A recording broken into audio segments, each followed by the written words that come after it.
My name is Detective Michael Harris, and I've been with the Virginia State Police for over 18 years. In my career, I've dealt with just about everything. Small-time thefts, major narcotics busts, homicides that kept me awake at night, and cold cases that took years to crack. But the case I'm about to tell you about was unlike anything I'd faced before. It didn't begin with blood on the pavement. It didn't begin with a body in a ditch. It started with something far more subtle. An idea, a rumor, a viral wildfire that spread across social media and nearly pushed an entire community into chaos. It was the summer of 2025. I was at my desk going through case reports when our media relations officer walked in and asked, "Detective Harris, have you seen the new TikTok trend? People are saying there's a serial kidnapper in Virginia. Dozens of kids are disappearing." At first, I brushed it off. In the age of the internet, rumors like that pop up every other week. But then, the phones in our dispatch center started ringing, non-stop. Parents were in a panic. Community groups were blowing up with warnings. The words serial killer and mass child abductions were plastered all over TikTok, Instagram, and Facebook. That's when the department decided to assign me to lead a small task force. My team was simple. Officer Karen Lopez, sharp as a tack and quick on her feet, and Sergeant James Miller, a veteran with 30 years in the field. Our mission was straightforward, at least on paper. 1. Investigate the rumors spreading online. 2. Verify if there was any truth behind the claims of mass kidnappings. 3. Communicate the facts to the public before panic tore our communities apart. When I finally sat down and watched the viral TikTok videos, I'll admit, even I felt a chill run down my spine. Each video was stitched together with missing children's posters, somber music in the background, and captions that screamed, "Why isn't anyone talking about this? Virginia isn't safe anymore." In the comments, people weren't just scared. They were convinced. Thousands of users wrote things like, "This is a cover-up. The police are hiding something. A serial killer is hunting kids and nobody cares." One of those videos had racked up over 10 million views. And that wasn't the only one. Dozens of others had gone viral, feeding off each other, growing bigger by the hour. Within 48 hours, our state's hotline had logged over 600 calls. Parents wanted to know if their schools were safe. Churches were canceling youth programs. Neighborhood watch groups were talking about arming themselves. And the pressure on law enforcement was growing heavier by the minute. The first step was to gather hard numbers. Panic doesn't lie about fear, but it often lies about facts. I contacted 3 sources immediately: the Virginia State Police Missing Persons Unit, the National Center for Missing and Exploited Children, NCEMC, and local precincts across the counties where the rumors were spreading the fastest. The data we pulled was crystal clear. Yes, children were reported missing that week, but the numbers weren't outside the normal range. In fact, they were slightly lower. On average, Virginia sees about 95 to 100 missing children reports in a given week. That particular week, the number was 88. And here's the kicker. More than 80% of those cases were runaways. Kids who'd left home voluntarily, often due to family conflict, abuse, or simply teenage rebellion. Only a handful of the cases involved possible abductions, and most of those were linked to custody disputes or relatives, not strangers lurking in the dark. Still, the numbers weren't what people cared about. I'll never forget sitting in a living room in Chesterfield County, speaking with a mother who had 2 kids under the age of 10. She looked me dead in the eye and said, "Detective, I don't care what your numbers say. I see the videos, I see the posts, something's happening out there, and I'm not sending my kids to school until you figure it out." That's when it hit me. This wasn't just about solving cases. This was about fighting a war between facts and fear. By the second day of this so-called crisis, my desk was drowning in reports. Emails from frantic parents, voice messages from reporters, and a mountain of printouts showing screenshots of TikTok videos that had gone viral overnight. My phone didn't stop buzzing. Local stations wanted interviews, national media outlets wanted official statements. But before I could step in front of a camera, I needed answers. And answers don't come from rumors, they come from evidence. I had Officer Lopez set up a workstation with 3 monitors, each one streaming TikTok clips. Our job was simple: catalog every video, note the claims, and trace the sources. Within an hour, we realized something important. Most of the viral posts weren't even original. They were stitched and restitched versions of the same few missing child posters, repeated again and again, sometimes with altered captions to make them look more dramatic. One clip, for example, showed 5 different missing kids. But when we cross-checked with NCMEC's database, we discovered the posters were years old. 2 of those children had already been found safe. But the way the video was edited made it look like they had just vanished that week. I leaned back in my chair, rubbed my eyes, and muttered, "This is what we're up against. An endless echo chamber." Sergeant Miller shook his head. "And the public thinks every one of these is fresh. They're watching it at midnight on their phones, convincing themselves a predator is stalking their neighborhood." He wasn't wrong. On paper, we had the facts: 88 missing children in a week. That number wasn't alarming. It was below average. The majority were runaways. A smaller percentage involved custody disputes.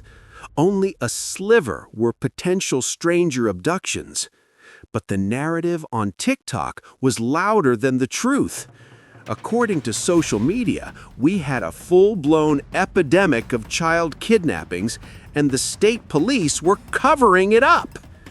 I called a quick team meeting. "Here's the situation," I said. "The data shows no spike. The numbers are in line with every other week. But the public isn't buying it. They see these videos and numbers don't mean anything to them. They're scared, and fear doesn't care about statistics." Lopez added, "It's like fighting smoke. You try to grab it and it slips right through your fingers.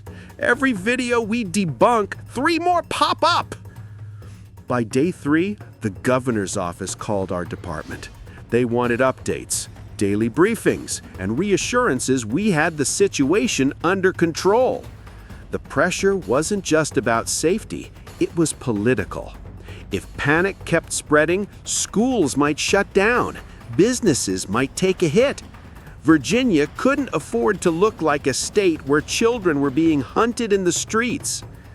I told my supervisor, Captain Reynolds, if we don't get ahead of this, we're going to lose the public's trust. Once that happens, every real missing child case we work will be drowned out by noise. He nodded. "Then get ahead of it, Harris. You've got the lead. Make the facts louder than the rumors." Easier said than done. Numbers and data were one thing, but I knew we couldn't just sit in an office and crunch spreadsheets.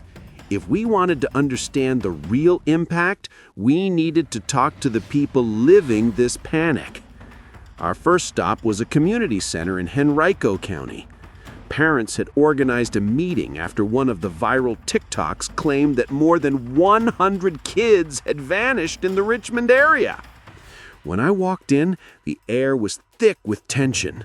Mothers clutching toddlers, fathers pacing with crossed arms, teenagers scrolling their phones with nervous expressions. A woman in the front row raised her hand before I could even start. "Detective, is it true? Did 90 kids disappear this month? Are we supposed to believe our kids are safe?" I took a deep breath. Here's the truth. Yes, children go missing every week, but the numbers this month are no higher than usual. In fact, they're slightly lower. Most of those kids are runaways, not abductions. I know the videos make it look like there's a kidnapper targeting children all across Virginia, but the evidence just doesn't support that. Another man stood up, his voice rising. "So you're saying TikTok is lying? That all those posters are fake?"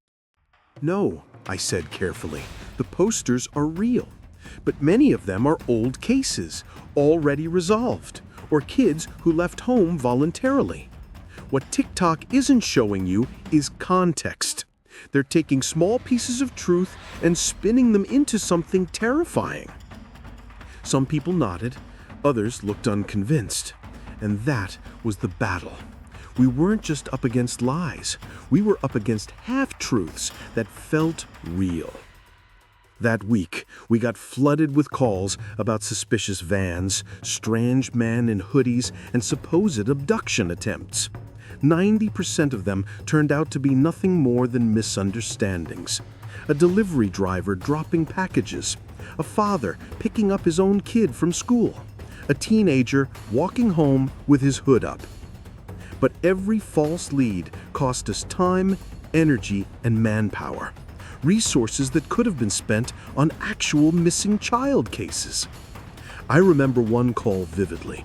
A woman claimed she'd seen a man shoving a girl into the back of a car near a shopping mall.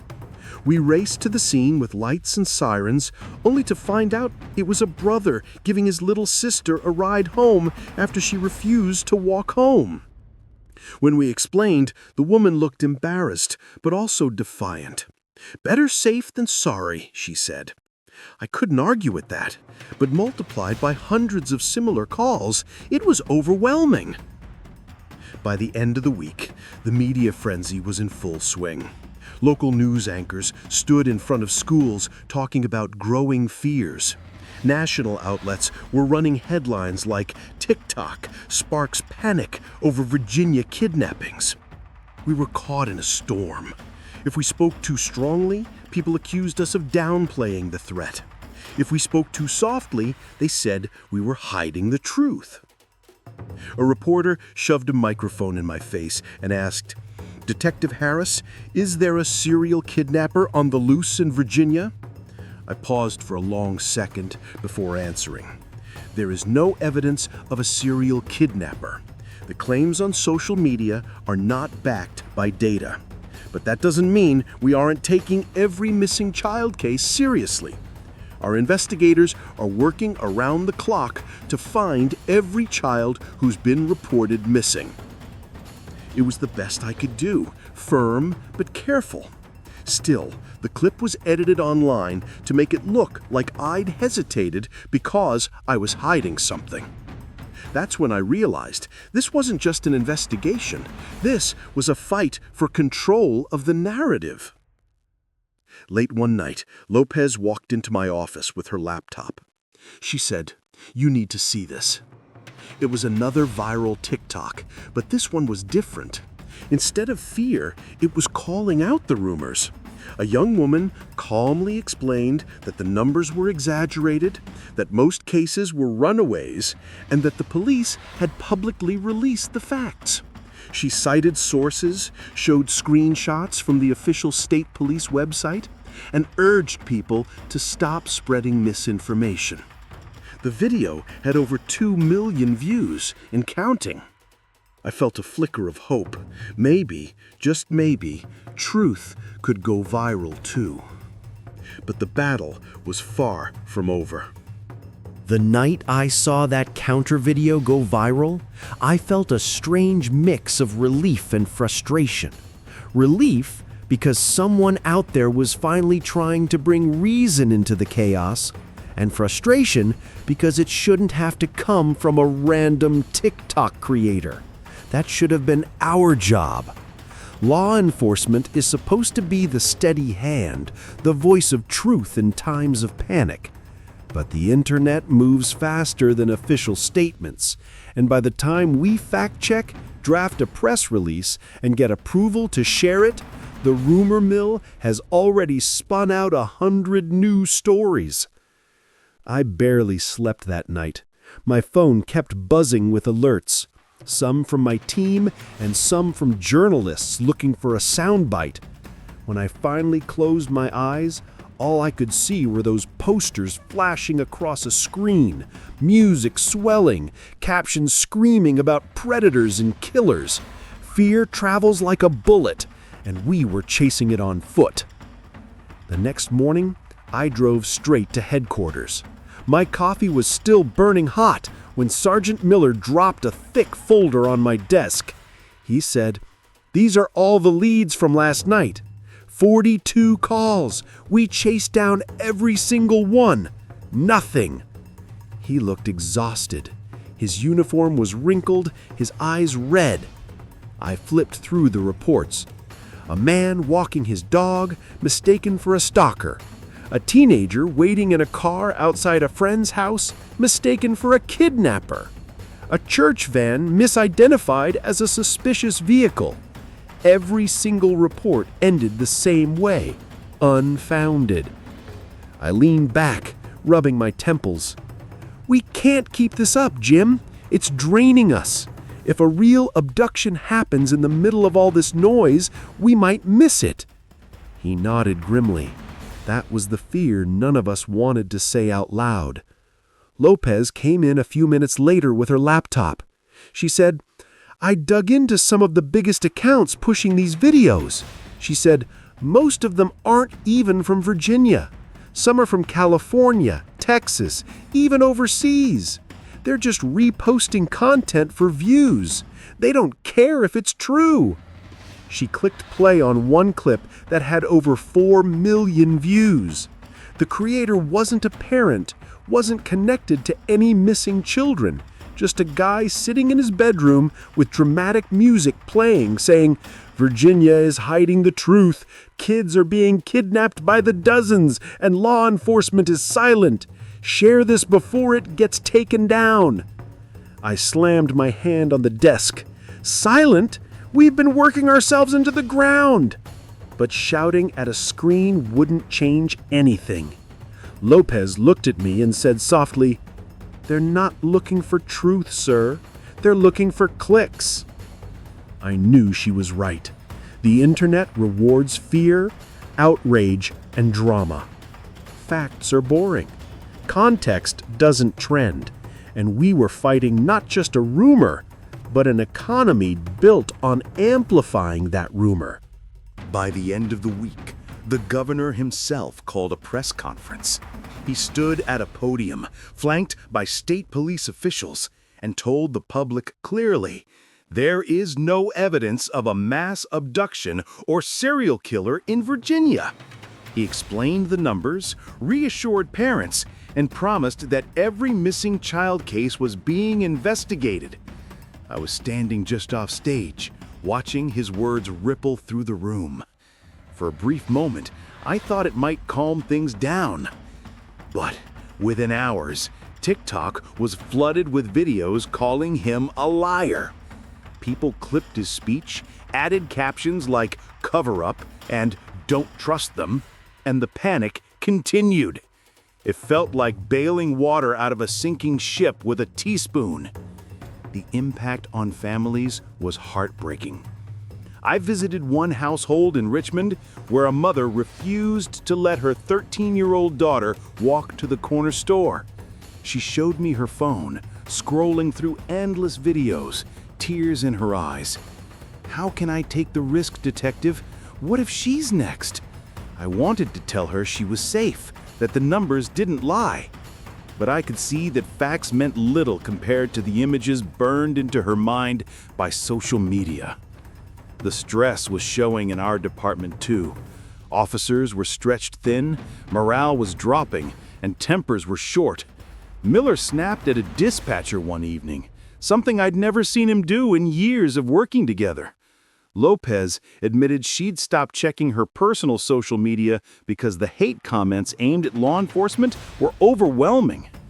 People were accusing us of being complicit, of hiding bodies, of protecting predators. It was absurd, but constant exposure to that kind of venom takes a toll. Meanwhile, the actual missing children cases still needed attention. A runaway girl in Norfolk who'd been gone for 3 days. A custody dispute in Roanoke where the father hadn't returned his son. A 15-year-old who'd left a note for her parents in Virginia Beach saying she couldn't take the pressure anymore. These were real kids, real families, and they risked being lost in the noise. Every time we tried to put out a call for help with one of these cases, it was drowned out by people demanding answers about a serial killer that didn't exist. I remember sitting in my car one night after a long shift, just staring at the dashboard. My radio was silent for once, but my head was buzzing.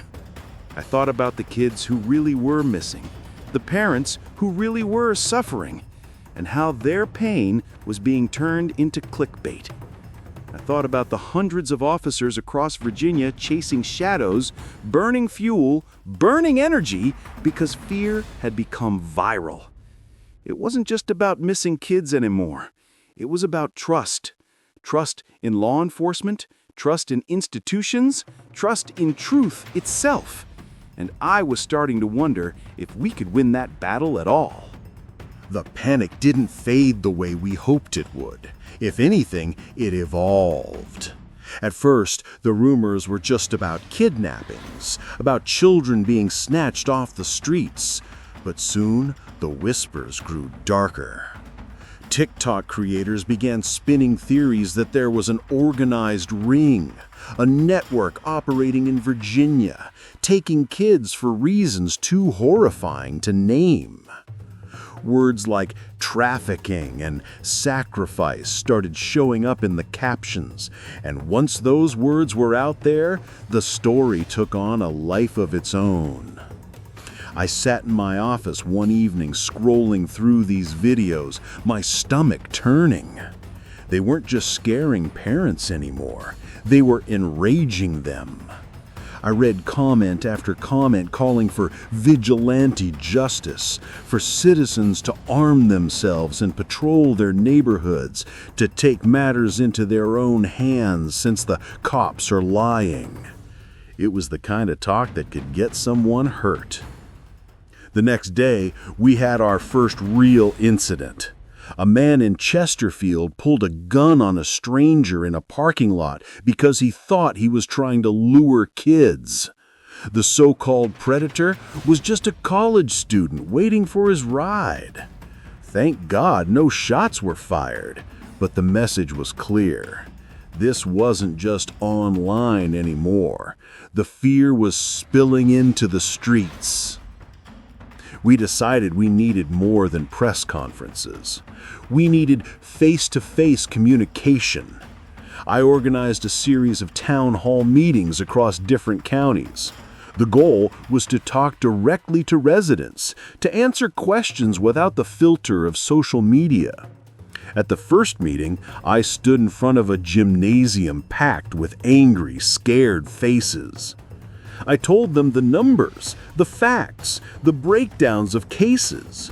I assured them we were watching closely, that if there was even a hint of a pattern, we'd be the first to sound the alarm. But every time I finished an explanation, another hand shot up. "How do we know you're not covering it up?" one man demanded. "Why should we believe the police when TikTok shows us the truth?" That question stung more than I cared to admit. Once upon a time, wearing a badge meant something. It meant trust, authority, respect. Now it felt like the badge was a mark of suspicion. Driving home from that meeting, Miller said quietly, "It feels like we're losing them, Mike. No matter what we say, they've already decided we're the enemy." He wasn't exaggerating. I could feel it in the air, the divide growing wider by the day. Lopez suggested we bring in outside experts, psychologists, misinformation specialists, even social media analysts. She said, "We can't fight this with just patrol cars and press releases. This is psychological warfare. People believe what they feel, not what they see in a spreadsheet." At first I resisted. It felt strange for police to partner with academics and influencers. But the more I thought about it, the more it made sense. Within a week, we had a small advisory group working with us. They explained how misinformation spreads, how it taps into primal fears, especially fears about children. They told us that once a person sees an emotional video, the image sticks in their head longer than any statistic. The human brain is wired to hold on to fear. That was why parents kept telling me, "I don't care what the numbers say. I've seen the videos." To them, the video was reality. Our data was just words. That was a sobering lesson. It meant that if we wanted to fight this, we couldn't just repeat numbers. We needed stories of our own. We needed to show parents that the majority of missing kids were safe, that many were runaways who came home, that the system did work, even if imperfectly. We needed to humanize the truth. So, we started a campaign. We worked with families who agreed to share their stories. Kids who'd run away but were safely returned. Cases where officers found missing teens hiding with friends. Reunions that ended in tears of relief instead of tragedy. We filmed interviews, shared them online, hoping they'd reach the same audience that had fallen into fear. It helped. A little. Some people began to comment things like, "Okay, maybe it's not as bad as I thought," or "Glad to see some kids are safe." But for every person swayed, another doubled down. "This is just propaganda," they wrote. "Of course they'll show the happy endings. What about the kids who are really gone?" The sad truth was that some kids really were gone. A few cases remained unsolved, and those were enough fuel to keep the fire burning. Every unresolved disappearance was treated online as proof of the grand conspiracy, proof that a monster was lurking.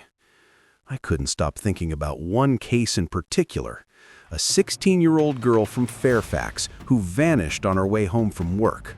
We had no sign of foul play, but she hadn't contacted her friends or family either. Cases like hers gnawed at me, because while the public screamed about dozens of fake kidnappings, there were real families desperate for answers. And we were stretched so thin chasing rumors that I worried we weren't doing enough for them. One night, after another exhausting day of fielding false reports and social media storms, I drove through a quiet neighborhood. Kids were playing basketball in a driveway. Parents were sitting on porches. And for a moment, it looked like the panic hadn't touched them at all. But I knew better. I knew those parents had probably sat up at night scrolling through their phones, wondering if their kids were next. I knew some of those kids might have friends who'd run away, who'd been turned into faces on posters for TikTok views. I rolled down my window, letting the night air hit me. I thought about how fragile trust really is. All it took was a few videos, some music, and a lot of fear to make thousands of people doubt everything we said. It was a battle bigger than one department, bigger than one state. It was about the future of truth itself. And I wasn't sure we were winning. The weeks dragged on, and the panic only grew sharper. By then, it wasn't just parents calling our lines. It was schools, churches, even local businesses. Principals wanted officers stationed outside classrooms. Pastors asked if we could give sermons about safety. Grocery store managers begged for extra patrols in their parking lots. It felt like the entire state was bracing for a predator that didn't exist. And every day we couldn't prove it, the suspicion turned back on us. We started noticing a new trend online. Certain accounts were gaining thousands of followers overnight by posting updates about the so-called kidnapping crisis. They presented themselves like whistleblowers, claiming they had inside sources in law enforcement who were leaking the truth. Their videos had titles like, "The police don't want you to know this," or "Virginia's Dark Secret," and people ate it up. These influencers didn't just report the rumors, they dramatized them. They'd stand in front of crime scene tape from unrelated cases, speaking in hushed tones, warning parents to lock their doors, to keep their kids home. Some even posted fake interviews with supposed witnesses, actors pretending they'd seen vans pulling children off sidewalks. I remember one night scrolling through a live stream with tens of thousands of viewers. The host looked into the camera and said, "I guarantee you, there is a ring operating in Virginia. They're taking kids by the dozen. The police are either too corrupt or too incompetent to stop it." My blood boiled. This wasn't free speech. It was gasoline on an open flame. The next morning, we had 2 more incidents of vigilantism. In Norfolk, a group of parents cornered a delivery driver because they thought his white van matched descriptions they'd seen online. They slashed his tires before officers got there. In Richmond, a teenager walking home with a hoodie pulled over his head was chased by men in pickup trucks who thought he was scouting houses for traffickers. He barely escaped without serious injury. Lopez slammed her fist on the desk when she read the reports. "This is out of control. Someone's going to die if this keeps up." She was right, and I knew it. But I also knew the public didn't want lectures about misinformation anymore. They wanted villains. They wanted names and faces to blame. And the more we told them the villains didn't exist, the more they turned their suspicion on us. That's when Miller pulled me aside. He had that weary look in his eyes, the kind you only get after years of dealing with the worst in people. He said, "Mike, what if we treat this like an investigation, not into kidnappings, but into the rumors themselves? Someone's making money off this. Someone's pushing it harder than anyone else. Maybe if we follow the trail, we'll find the spark that lit this fire." It was a strange idea, but it made sense. If we couldn't stop the panic by disproving it, we could stop it by exposing the ones exploiting it. We started digging into the biggest accounts. We pulled public records, traced the domains of their linked websites, looked at how they were monetizing their content. What we found was exactly what Miller suspected: money. These influencers weren't just spreading rumors for attention. They were selling merchandise. T-shirts that read "Save Our Kids" and "Stop the Virginia Killer." They were linking to Patreon accounts, collecting donations from frightened parents who thought they were funding some underground investigation. One account had made over $40,000 in a single month. Fear was their business, and business was booming. But proving they were lying was another matter. The First Amendment gives people wide leeway to say what they want online, even if it's misleading. Unless we could prove outright fraud or direct harm, there wasn't much we could do legally. Still, we kept digging. I wanted to know if any of them had ties to real missing persons cases, if they were manipulating families in their grief. That's when we came across a woman named Trisha Bell. Her 12-year-old niece had run away earlier in the year, and the case was still unresolved. One influencer had interviewed her, twisting her words to suggest the girl had been abducted by traffickers. The video had millions of views. Trisha later told us she begged them to take it down, but they refused, saying it was raising awareness. Meanwhile, her family was hounded by strangers online, accused of hiding the truth. I met with her in person, and I'll never forget what she said. "Detective, I want my niece back. That's all I want. But these people don't care about her. They've turned her into a story, a hashtag. I feel like I've lost her twice, once to the streets and once to the internet." Her words cut deep because she was right. Real kids, real families were being used as props for a narrative that wasn't real. And while the public was obsessed with the fantasy of a serial kidnapper, the real cases, runaways like Trisha's niece, were slipping through the cracks. Driving back from that meeting, I knew this case wasn't about proving numbers anymore. It wasn't about calming panic with facts. It was about fighting people who had figured out how to weaponize fear itself. And if we didn't stop them, more families would be torn apart, not by kidnappers in the shadows, but by lies in the spotlight. We decided it was time to stop watching from the sidelines. One of the influencers, a man named Ryan Keller, had become the loudest voice in the storm. He wasn't just making videos, he was organizing rallies. He called them Save Our Kids marches, and they were drawing hundreds of people into parks and town squares. Parents showed up carrying signs with slogans like "Protect the Children" and "Stop the Killer Now." Some brought their kids with them, holding them close as if danger lurked in every shadow. Ryan was slick.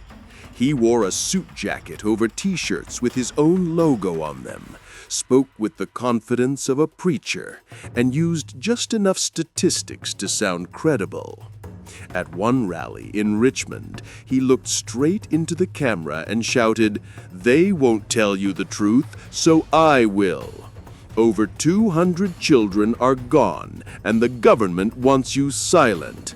Not anymore." The crowd roared. That was the moment I knew we had to step in. If he kept feeding people lies on that scale, someone was going to get killed.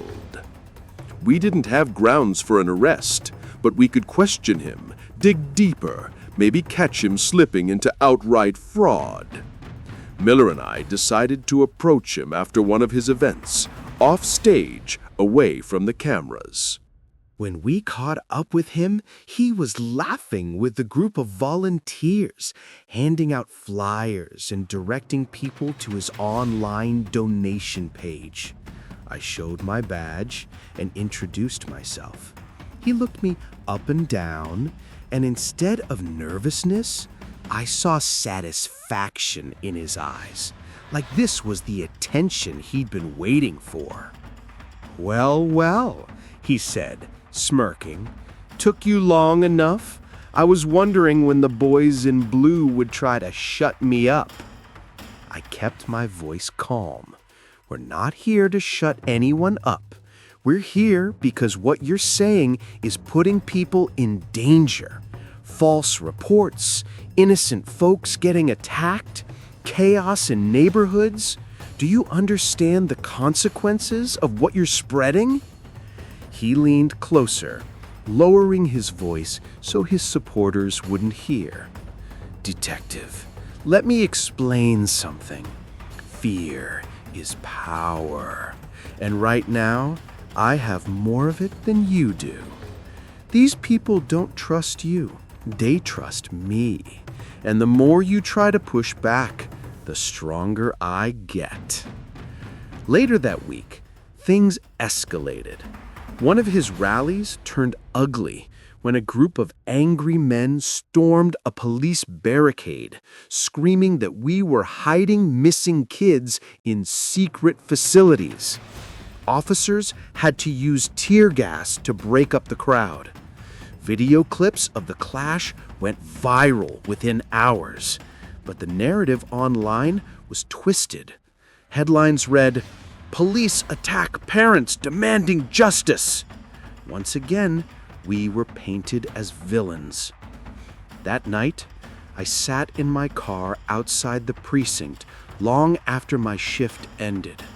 My phone buzzed with notification after notification, each one showing new videos of Ryan pointing at us, accusing us, painting us as the enemy. I stared at the screen, feeling a pit in my stomach. I had spent nearly 2 decades fighting real criminals, real threats, people who left scars on victims' lives. Now, I was fighting ghosts, and the ghosts were winning. Lopez came out of the building and tapped on my window. She slid into the passenger seat, silent for a moment before saying, "She's not just spreading rumors anymore. She's building an army." Her words hung in the air. She was right. And the question I couldn't stop asking myself was, what happens when that army decides to act? It wasn't bravado. He truly believed it. And in that moment, I realized he wasn't just chasing money. He was chasing influence, control. He liked being the voice of panic. He thrived on it. We tried to press him on the numbers, the lies, the cases he twisted, but he danced around every question. His answers were polished, practiced, designed to sound like truth without actually being truthful. Finally, Miller lost his patience and muttered, "You're nothing but a con man." He grinned. "Call me whatever you want. The people call me a hero." He turned his back on us, waving to the crowd like a politician on stage. The message was clear. We couldn't touch him without making him stronger. The turning point came faster than any of us expected. It was a Saturday night when our dispatch center lit up with frantic calls about a standoff at a gas station just outside Richmond. By the time Miller and I arrived, the scene looked like something out of a nightmare. A crowd of nearly 50 people had surrounded the station, shouting, waving signs, some of them carrying baseball bats and even rifles slung across their shoulders. At the center of the chaos was a man in his late 40s, gripping a pistol in one hand and a trembling teenager in the other. The boy was maybe 16, scared out of his mind.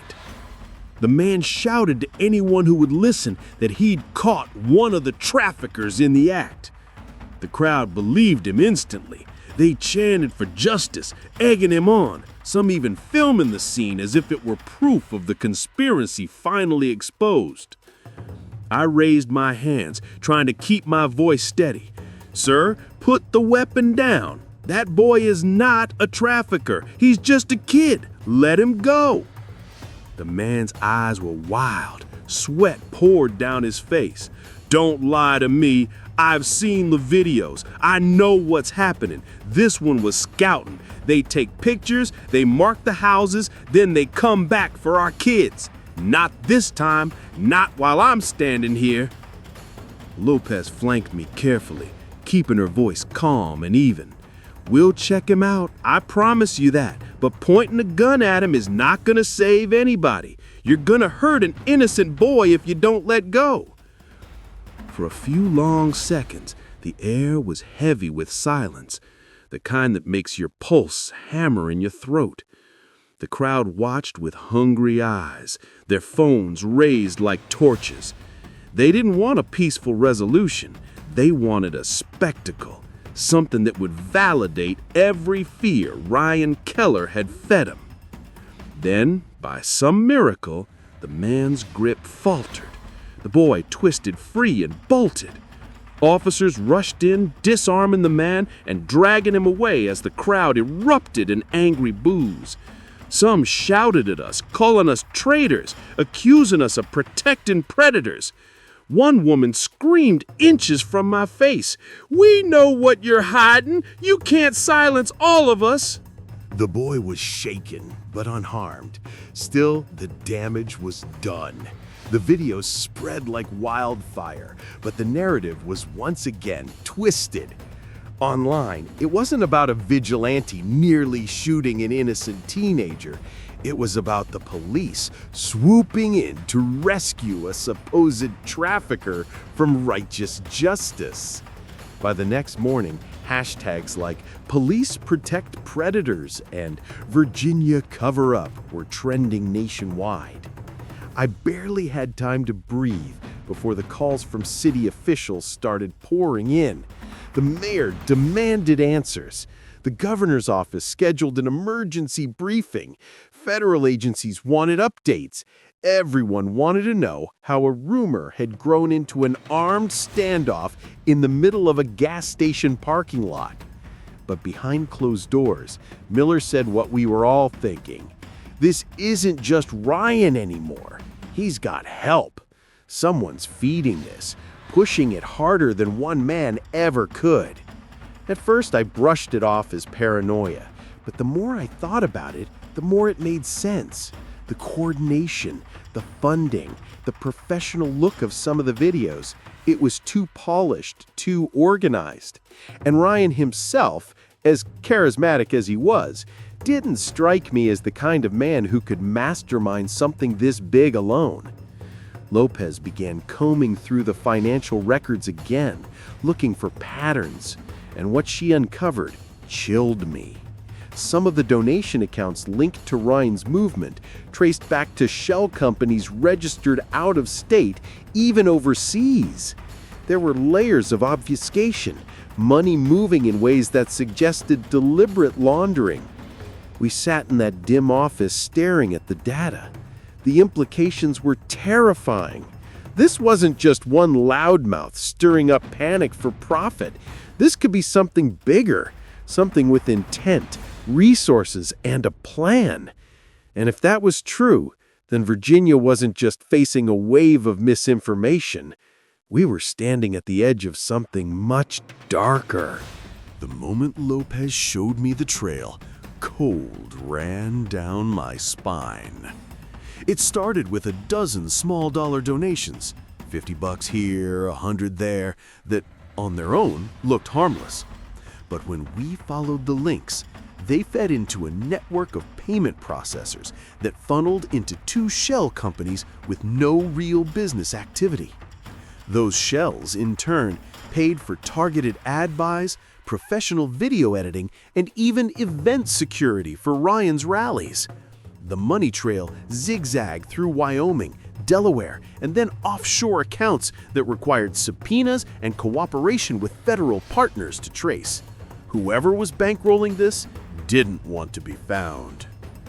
We brought the case to the U.S. Attorney's Cybercrime Division and the FBI's Public Corruption Unit. Once federal agents were involved, doors opened we didn't have the keys for. They issued subpoenas for Ryan's bank accounts, his GoFundMe pages, and the merchant services he used. They queried servers, IP addresses, and ad buys. What came back was worse than I'd feared. Payments from a political consulting firm with ties to a national interest group known for creating outrage and driving traffic to clients. The consulting firm denied any wrongdoing. Their public-facing line was that they were engaged in sensitization campaigns to raise awareness for child safety. Privately, The paper trail suggested they were optimizing content to maximize engagement and donations. Algorithms engineered to stoke fear. It hit me that this wasn't just about viral content. This was a manufactured crisis. Someone had figured out how to nudge people's emotions on a massive scale and monetize the result. When you combine fear with a call to action, donate, attend a rally, buy a shirt, you build a machine that feeds on itself. And now that machine had real-world consequences. Armed crowds, nearly fatal confrontations, families harassed online, and police departments stretched to the breaking point. While the feds worked the financial side, our cyber team dove into the accounts that had amplified Ryan's content most aggressively. We identified a handful of shadowy accounts, anonymous handles, cross-posting the same clips, pushing the same messages, always aiming at specific zip codes. These accounts used proxy servers and VPNs to mask origins and coordinated their posts to hit peak hours. Whoever controlled them knew how to court virality. They used emotional hooks, short clips, and just enough ambiguity to make viewers fill in the blanks with their worst fears. We decided an undercover approach might work. If Ryan had handlers or partners who were coordinating logistics, security teams at rallies, payment processors, scripted testimonials, there had to be someone communicating directly with him. Lopez posed as a concerned activist and messaged one of the coordinators who managed the larger live streams. It took patience and a few weeks of small talk. But when the coordinator finally invited Tracy from Save Our Kids to a private planning channel, Lopez had her in. She logged everything. Messages about ad spend, instructions to inflate numbers, even a conversation suggesting they stage rescue clips to boost donations. It was incriminating, but not everything in that chat proved a criminal conspiracy. There was a psychological element too. The coordinators seemed convinced they were doing the right thing. One message read, "We're waking people up. If it takes a little theater to get lawmakers to act, so be it." Another said, "The ends justify the means. Parents deserve to know." That line, dangerous and seductive, was the heart of what we were dealing with. People had convinced themselves that the trauma they were manufacturing would lead to some higher good. On a rainy Tuesday, federal agents executed a series of warrants. We watched from an adjacent vehicle as ATF and FBI investigators moved through a nondescript office park and into the consulting firm's headquarters. Computers were seized, servers unplugged, and boxes of documents hauled out. For the first time in weeks, I felt something that resembled hope. Maybe we could finally expose who had made fear into a business. But the case took another turn the following morning when national pundits picked up the story and framed it as an overreach by law enforcement. Federal agents raiding a firm that claimed it was working to protect children.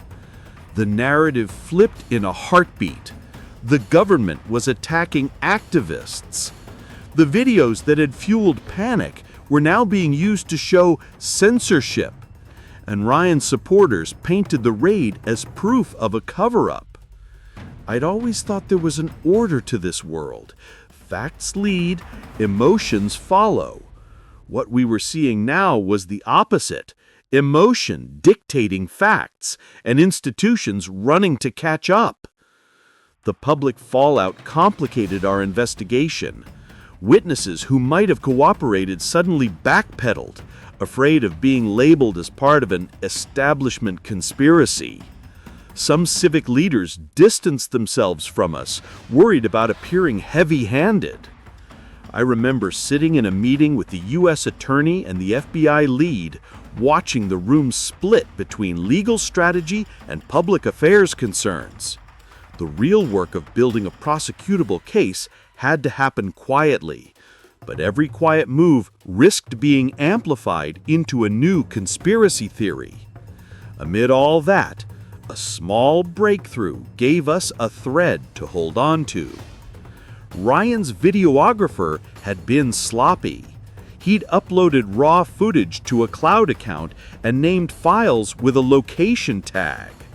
Richmond 0718 staged b-roll.mov. That file name alone was damning. It suggested orchestration. We found payroll records showing that the videographer had been paid to create emotional content and reenactments. He'd even been given scripts for certain interviews, presenting adult actors as parents who witnessed abductions. When we confronted him, he was remorseful and scared. He hadn't meant to hurt anyone, he told us. He'd thought it would just help raise awareness. He agreed to cooperate. His cooperation opened doors. He led us to a warehouse outside Richmond where props for rallies were stored. Signs, printed posters, staged missing person flyers that were reused with altered dates. He showed investigators a folder of testimonials, sheet after sheet of scripted lines for actors who pretended to be grieving relatives. It was grotesque in its efficiency, like a theater company that had lost its sense of ethics. The people involved kept telling themselves they were performing for a greater good, but what they'd built was a lie. We moved carefully from there, piecing together who had paid for what, who had written scripts, who had staged which scene. With each new revelation came another wave of online fury, but also more reluctant witnesses willing to tell the truth. The net was tightening around people who had played a hand in manufacturing panic. Yet even as we made progress, I couldn't shake the feeling that this was only the beginning. The power to manipulate public emotion at scale had been proven.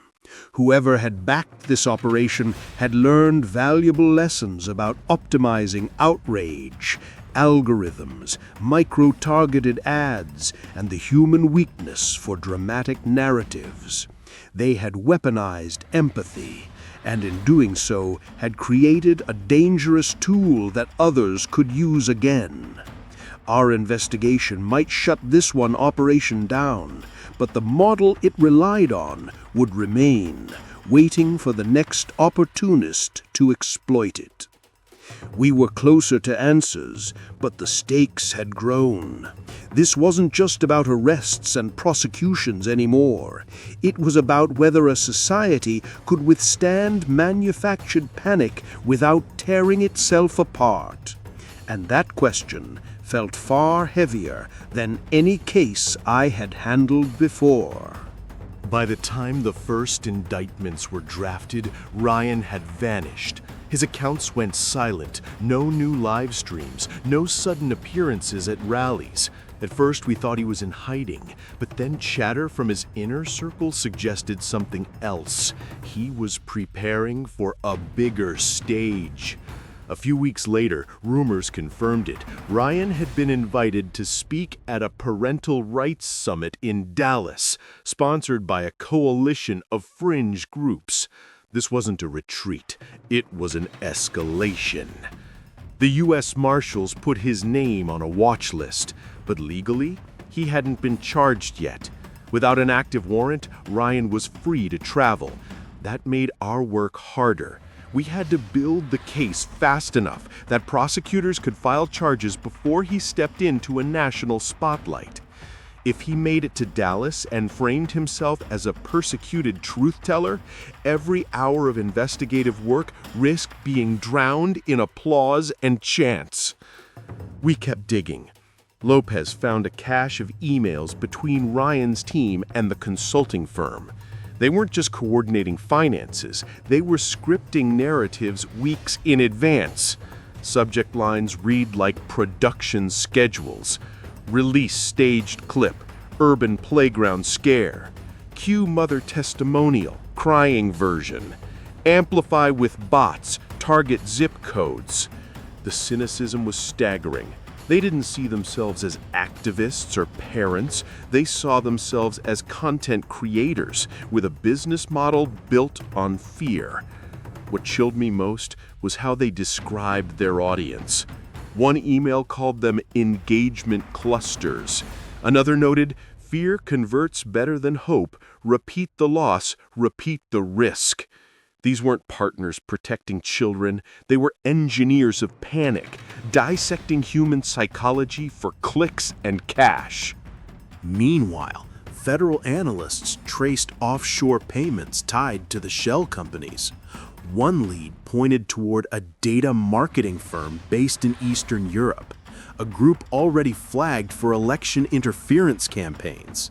It dawned on us that Ryan's panic machine wasn't just a domestic hustle, it had international fingerprints. If proven, that meant this wasn't merely fraud or corruption, it was potentially a national security threat. The stakes rose again, and with them, the pressure. A late-night call from the U.S. Attorney's Office made it clear, we need him in custody before Dallas. The next 48 hours were a blur, drafting affidavits, filing motions, coordinating with agents in multiple states. For every hour we spent building the legal case, Ryan was posting old clips through sympathetic accounts, keeping his legend alive. The break came when the videographer turned witness gave us access to Ryan's private Signal chats. He'd been added to a group to coordinate uploads, and although Ryan used aliases, his speech patterns were distinct. In one message, he bragged, "When Dallas hits, they won't be able to touch me. I'll be untouchable, protected by the people." That was the arrogance we needed. It showed intent, it showed premeditation, and it gave prosecutors grounds for conspiracy charges. When the arrest warrant was signed, marshals moved fast. Ryan was picked up at a motel outside Shreveport, traveling with 2 associates and a car trunk full of rally signs. No live stream, no stage, no applause. Just handcuffs and a quiet ride to federal custody. I thought that would be the end of it, but I was wrong. Because within hours, the hashtag #FreeRyan was trending. His supporters flooded social media with claims of a government plot, splicing old clips of him warning, "They'll come for me." For them, the arrest wasn't proof of guilt, it was confirmation of everything he'd said.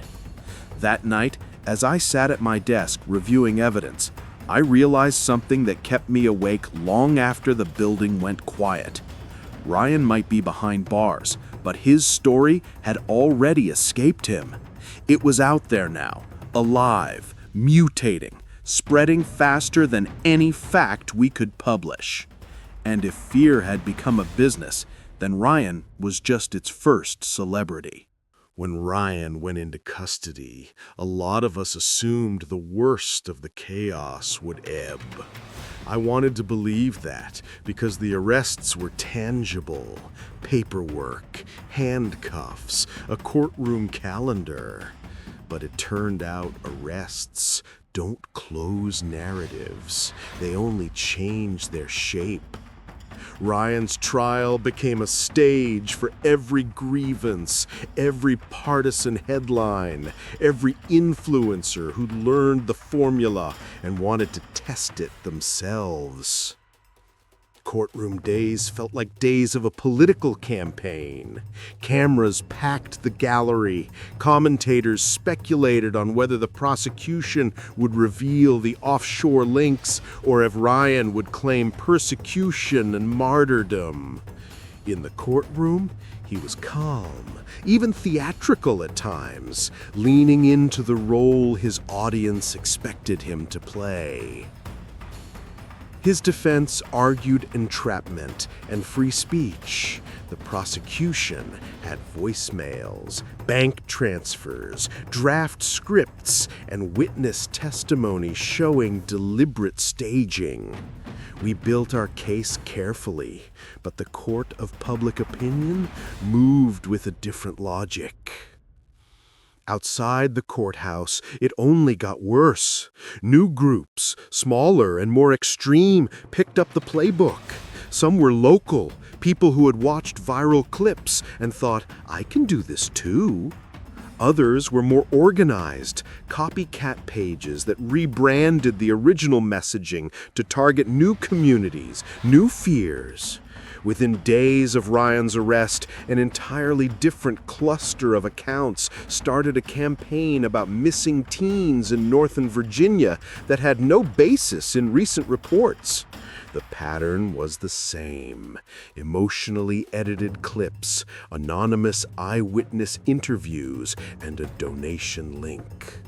The content never mentioned Ryan, but it used the same techniques: short clips, repeating loss, urging immediate action, because those techniques worked. We shifted tactics again.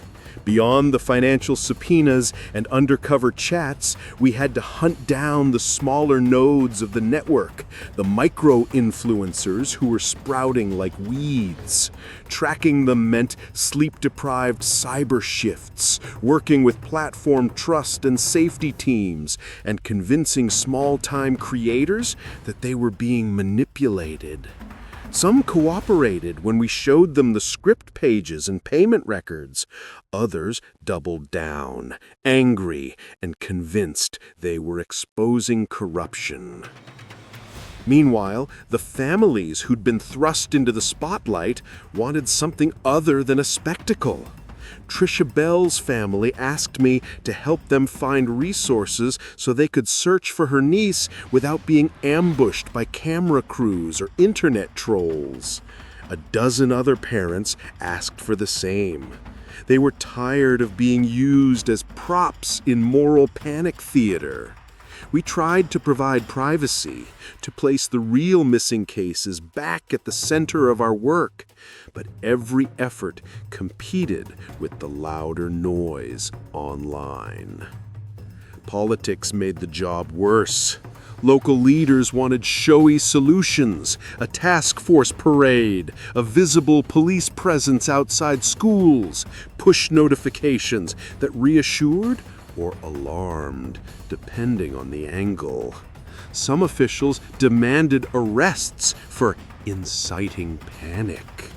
Others accused us of authoritarian overreach when we served warrants. The balance between law enforcement action and civil liberties became a public wrestling match, and sometimes our own legal team advised caution precisely because a wrong move could poison an otherwise strong prosecution. The twist that pulled me back into old habits of detective work came not from a live stream or a trending hashtag, but from a late-night 911 call. A mother in a rural county reported her 12-year-old grandson missing after he failed to come home from a friend's house. The boy's phone was off. He had no history of running away. This case had the quiet marks of a classic disappearance. Sudden start, little digital trace, a family devastated and afraid.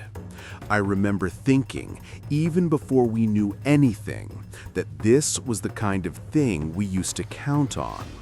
Boots on the ground, canvassing neighborhoods, checking surveillance, talking to friends of friends. We put a team on it immediately. For the first time in weeks, I felt the old rhythm of investigation snap into place. Interviews in living rooms, surveillance footage pulled from gas stations and a feed store, background checks, Call logs. The boy's last known location was a dark stretch of county road with a single cell phone tower and a handful of farmhouses. There were no trending clips, no viral speculation, just blank walls and worried faces. For the first time in a long time, social media took a back seat to old-fashioned police work. It turned out that the boy had been seen getting into a truck with a man in his 30s who'd offered him a ride home. That was a lead worth following. The truck's partial plate led us to a towing company's lot. The owner remembered the truck. The driver's name came up in a parole record. We found him in a trailer home an hour away. He denied wrongdoing at first, then broke down when we told him about the family's fear. He'd picked up the boy after an argument with his mother and driven him back to the friend's house, then panicked when the boy ran off into the dark and hadn't answered the phone. He'd been trying to avoid a parole violation, which explained the secrecy and the turned-off phone. The boy was found, cold, scared but alive, curled up in an abandoned barn 3 miles from where he'd been dropped off. That moment, reuniting a child with his sobbing grandmother, was like a solve. It reminded me that despite the noise, despite the manufactured panic and the cynical profiteers, real police work still mattered. Numbers, algorithms, and narratives couldn't replace boots on the ground, knocking on doors and listening to scared neighbors. But even as we celebrated that small victory, the larger landscape didn't change. The model for stoking fear and making money from it had been validated. New players would exploit it. The trial would continue, and copycats would keep testing the limits. Our challenge was twofold: keep finding the missing kids who really needed us, and find ways to inoculate the public against weaponized panic. As the months stretched on, we built a layered response. Strong prosecutions where we could, quiet support for real victims, and a public communication strategy that leaned hard into human stories rather than dry statistics. We partnered with schools to teach media literacy, worked with platform teams to slow the spread of staged content, and built a rapid response line for families whose loved ones actually disappeared. It wasn't enough to stop every falsehood, but it gave people a place to go when fear took hold. Sitting in my office late one evening, I scrolled through a thread that, for once, felt different. A young woman had posted a short video about how she found her brother after a week of running, urging people to check local shelters and to call the police instead of assuming the worst. The clip didn't rake in millions of views, but the comments were full of gratitude and practical tips. It wasn't dramatic. It was useful. It felt like the beginning of an answer. We had an uphill fight. The tools to manipulate emotion at scale were now part of the public landscape. Our duty was to keep working, investigating real disappearances, prosecuting the worst abuses, and helping communities build resilience against manufactured fear. It was slow, patient work. It wasn't flashy. But if anything from this whole nightmare had become clear, it was that truth, carefully, compassionately delivered, was still the one thing that could cut through panic, one reunion at a time. The first day Ryan stepped into federal court, the building looked less like a courthouse and more like a carnival. Supporters lined the sidewalks with flags, signs, even speakers blasting his old sound bites like campaign ads. Reporters swarmed every entrance. Inside, security doubled, and still the gallery was packed to standing room.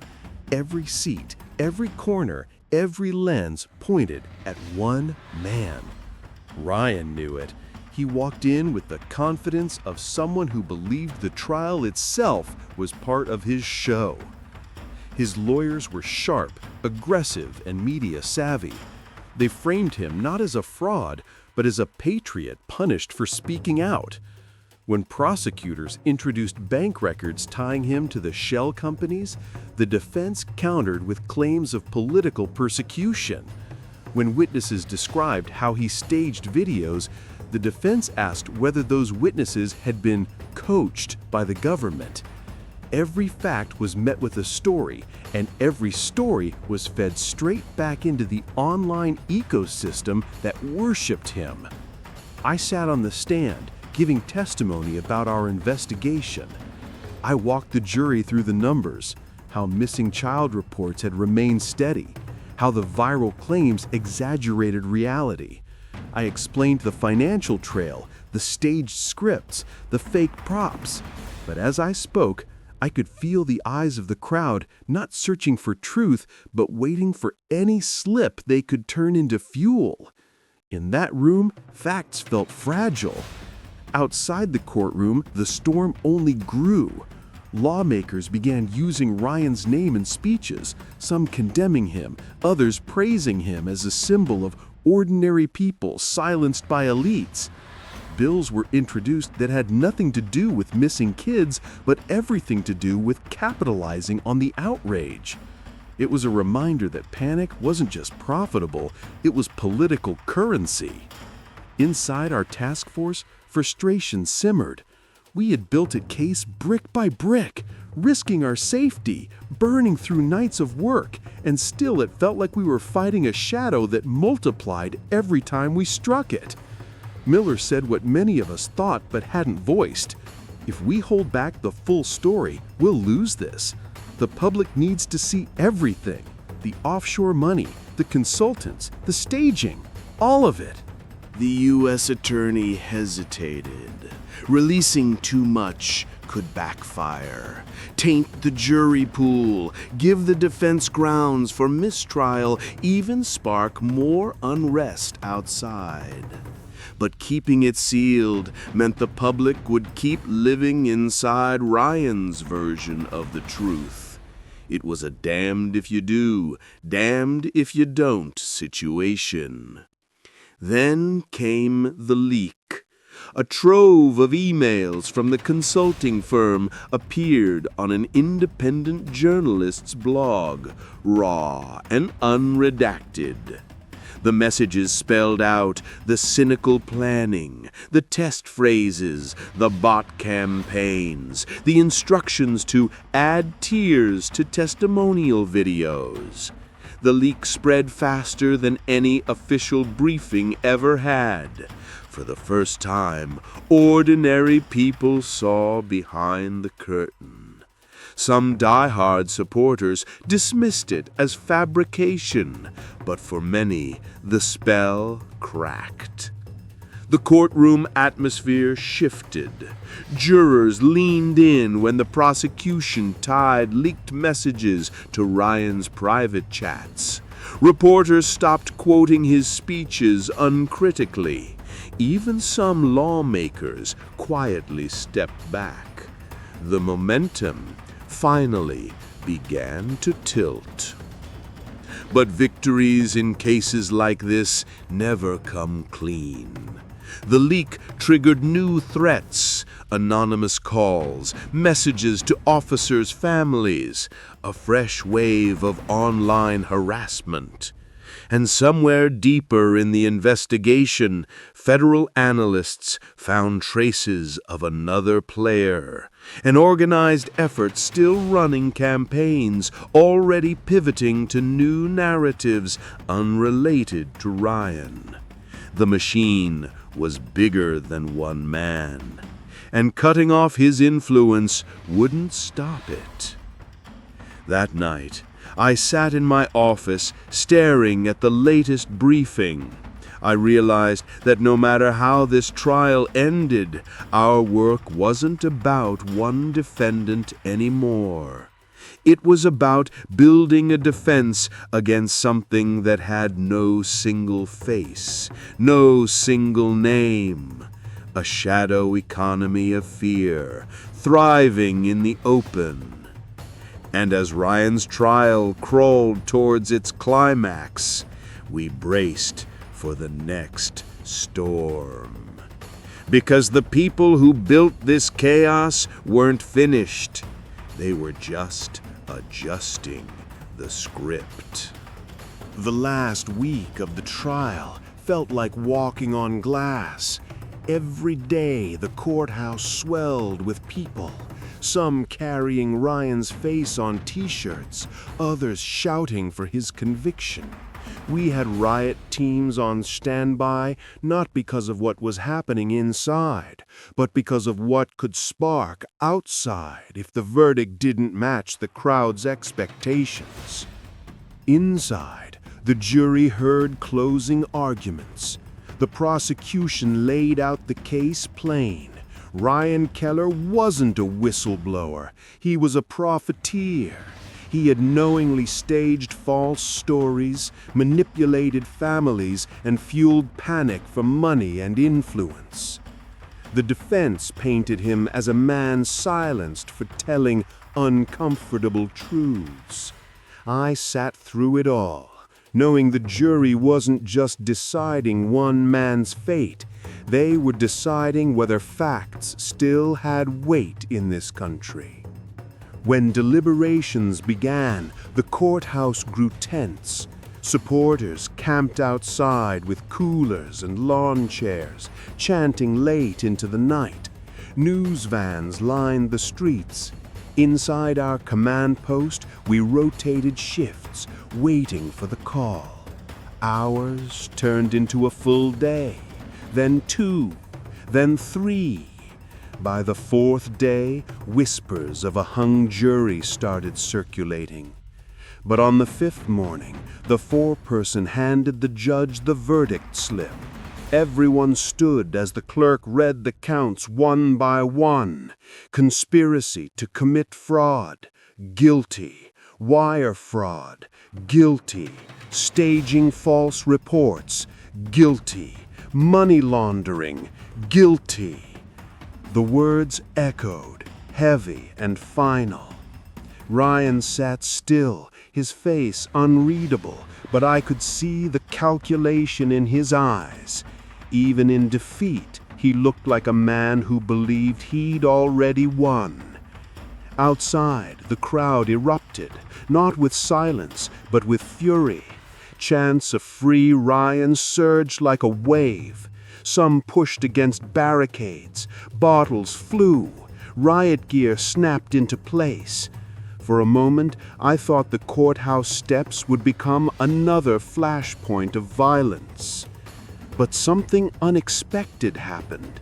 The leaked emails, the evidence shown in court, the testimony of families, those had planted doubt. Not everyone outside was shouting. Some looked shaken. Some left quietly. By evening, the crowd had split into 2. Diehards who would follow Ryan no matter what, and others who couldn't ignore what they'd seen. The judge set sentencing for a later date. Ryan was led away, shackled, his eyes sweeping the cameras like a man still giving a performance. I knew those images would loop online for months. His supporters spinning them into martyrdom, his critics into justice served. That night, as the courthouse emptied, Miller said quietly, "We won the trial, but the war's still out there." He was right, because even as Ryan's name trended, analysts flagged a new wave of videos rising under different banners, different causes, same formula. The model had survived its architect, and somewhere in the noise, real cases, real missing children still waited for us to find them. The verdict was a victory, But it wasn't an ending. It was only another chapter in a fight that had no neat finish line. Sentencing day came under gray skies. The courthouse was surrounded by barricades, officers in riot gear, and journalists with cameras trained on every door. Ryan's supporters had thinned since the trial, but the ones who remained were louder, angrier, more convinced than ever that they were watching a political prisoner face his captors. Inside, the judge read the sentence slowly, her voice steady over the silence of the courtroom. 25 years in federal prison. Restitution for the families he'd exploited, forfeiture of his accounts and properties. Ryan didn't flinch. He simply smiled, a sharp, unsettling smile, and whispered something to his lawyer. Cameras caught it, and by nightfall, captions twisted it into a prophecy. You can lock me up, but the truth is free. The crowd outside roared with both anger and relief. Some wept, others cursed, and a few finally went home in silence. For me, it was the most bittersweet moment of the entire ordeal. We had worked for months, risking everything to drag the truth into the light. And yet, as Ryan was led away, I knew the noise wouldn't vanish with him. His shadow would linger, reshaped by those who profited from chaos.